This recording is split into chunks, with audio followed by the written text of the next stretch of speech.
Thanks, Jim. Our next guest has emerged as a huge player in the center city, buying and stabilizing a number of buildings in the East End and Upper East End, and is changing the city outside of downtown as well, evidenced by the beautiful new Button Lofts project in the Monroe Avenue neighborhood near 490. His team have become experts in breathing new life into historic properties, including 111 on East and the new Hilton Garden Inn on Main Street. Please welcome Tom Masaschi of DHD Ventures.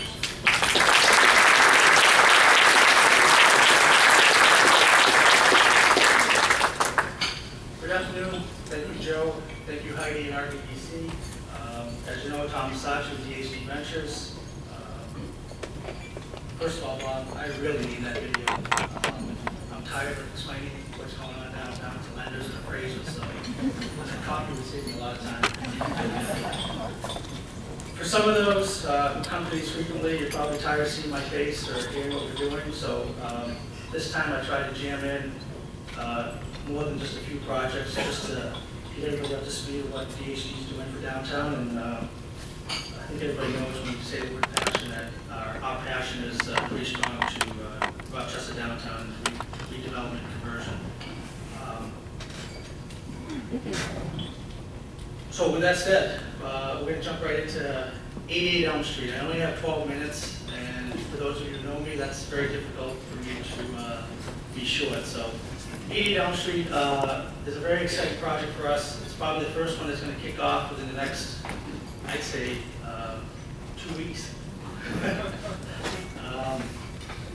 Basically what you see here is the existing 13-story office building that's been vacant for, I think, about 10 years.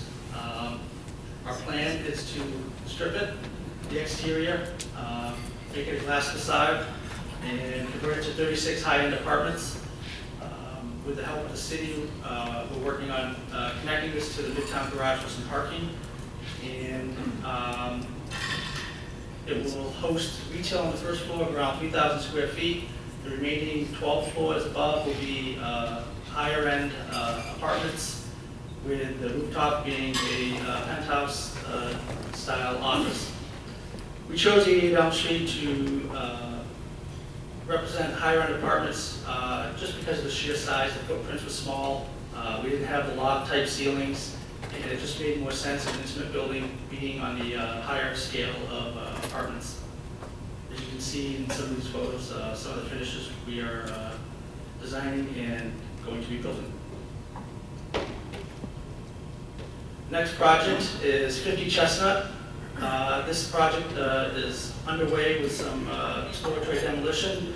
This will be working hand in hand with Elm Street. They're kind of pretty much, if you know, this area right across the street. This is the old Knights of Columbus building. 13 stories again, probably 30% occupied, and with office mixed use. The redevelopment of this project will convert it to 83 apartments with some office remaining. We have some great tenants who've been there a long time. Ralph Fagan Studios is in here, Downtown Athletic Fitness Club, who's continued to operate there. And one of the unique things we just discovered is this 1,000-seat auditorium that was actually, we received the open space with squash courts that was built up and covered it all. And you can see part of the stage that's still there. We're not sure what to do now. We weren't expecting it to be in this kind of condition. We decided a few weeks ago that we're going to try to save it, use it as an event facility, whether it's concerts, something for the city. It has some great character, some great charm, and we're excited to try and make something happen of it and convert it. These apartments are going to be more of a moderate students, middle of range type rents. It fits with the building, and it fits with our parking requirements that we have there. We're limited on parking, as we all know, that's a city issue. So again, this is 50 Chestnut. You'll be seeing this coming online probably late this year, early next year, same time as Elm Street. Hiram Sibley Building, we've owned for about 7 years, probably one of the prettiest buildings in downtown Rochester, I think. Some amazing architectural detail to the exterior. Again, this is an office building mixed use since it was built, basically. Had a hard time leasing it as a commercial building for office above. The amenities as far as simple HVAC, cooling does not exist. The layouts of the floor plates is very difficult to maximize for larger tenants. So over the last 7 months, we've been designing and are excited that we've come up with a design to reconvert this top 3 floors to a middle to higher end apartments while remaining the bottom floor as commercial retail. This will house 21 apartments. 21 apartments. I get a lot of abuse in the office because I can't remember how many numbers I saw. This is the Hiram Sibley on the corner of St. Alexander. Another one we're very excited about. Beautiful, beautiful building.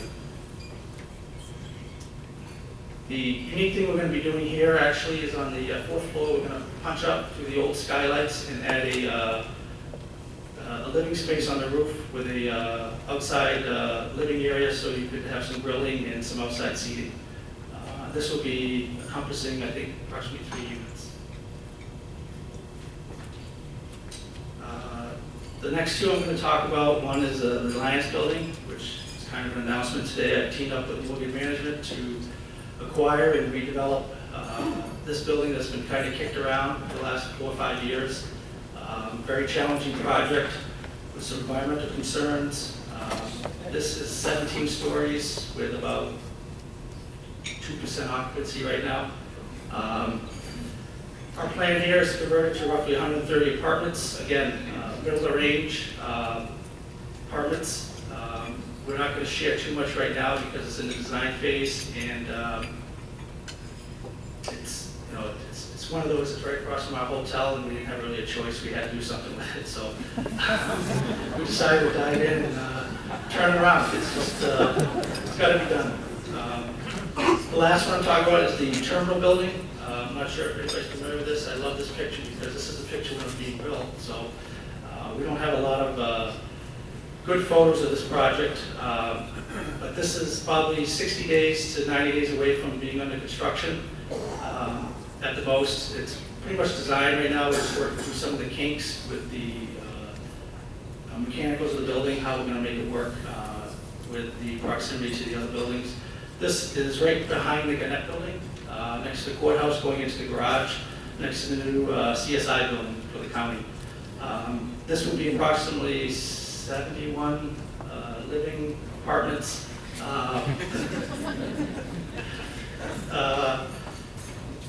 We like this location because of the proximity to the county buildings, the city hall, the courthouse. We think it'd be a great, not just living, but also a facility you could work out of. Have your office. We're going to have some office meeting space on the 1st floor, so if you do want to have a meeting, you can come down from your apartment or your somewhat loft apartment, and then have your own meeting and run your business basically out of your living space. To keep within the time frame, I just want to end with what I always end with is none of these projects would succeed without obviously city support, so thank you, county support, local lenders and investors who believe in the downtown. It's always, people say, why are you jumping into the city so hard? I think this totals 310 units for what we have planned. I truly believe, especially after seeing the video from Bob and CPI, that Rochester downtown is going to change. And DHD, we're here to stay, and maybe you won't see me for a while. This will cover me for Heidi's presentation for a little bit, but I'm sure in 6 months there'll be another 3 or 4 that we'll be diving into. So thank you for today.